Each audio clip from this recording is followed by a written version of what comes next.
Yesterday, we mowed back here and collected the grass. We then took the grass. These beds are not growing yet, so we put the grass down as a mulch cover to choke out any weed growth. And not only is it going to choke out weed growth, it's going to feed the soil in these garden beds. It's going to break down. We're just going to feed the soil right back. So what we're doing today, another wonderful neighbor of mine gifted us a lot of aged cow and horse manure, and there's some fresh stuff in it, like that's kind of new. It's going to break down. I'm really not worried about it. And because we're collecting it with a tractor, it's coming up in clumps. Well, guess what? I got this handy shovel, and I got one with a point. Right now, I'm just going to spread it on these beds about 4 to 6 inches thick, and then, sorry about that, the phone buzzed. So after I spread it, see over there those covers on the ground, those are other rows that are solarizing. That means that plastic is held down, and on these days, see how nice this is again today? It's a bit chilly, but it's still a nice day.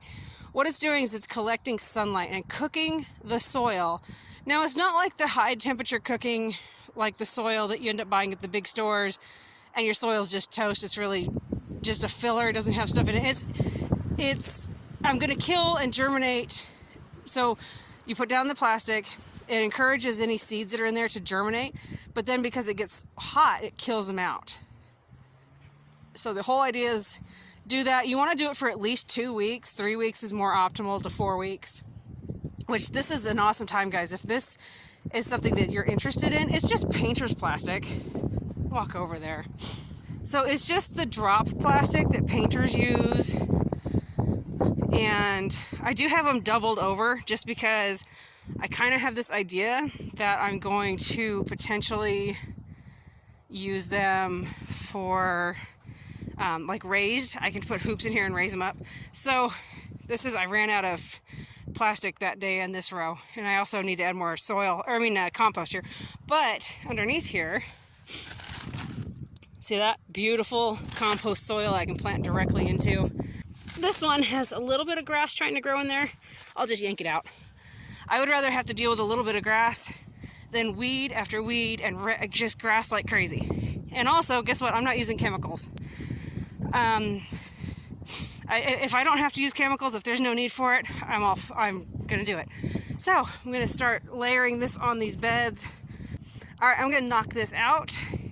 I've got that whole row, this whole row, and this is half a row.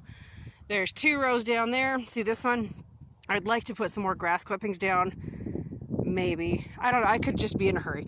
And that row, and then actually the one over there, I can finish it, putting down all this compost on them. But my priority is putting it on these grass-covered rows so the grass does not blow away, and so I can hurry up, get this grass breaking down, so that as it breaks down, because it's going to have some heat to it as it breaks down.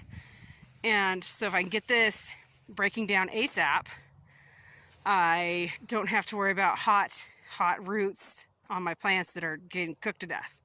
So that's why if you're going to mulch, do it now. Get it covered however you want to do it. If you're not covering, at least keep it wet. Try to wet it down every single day so it's decomposing. That way in at least 2 weeks, but on grass, I'm going to push these beds to 4 weeks. That way it's not hot and I'm not killing my plants, and then I can plant. Now, some of you are probably wondering, what about grass when your plants are in there? Absolutely. You can totally put grass around your seedlings, around your mature plants. Just do me one favor. Don't put it right next to the stalk or the root or the base of the plant.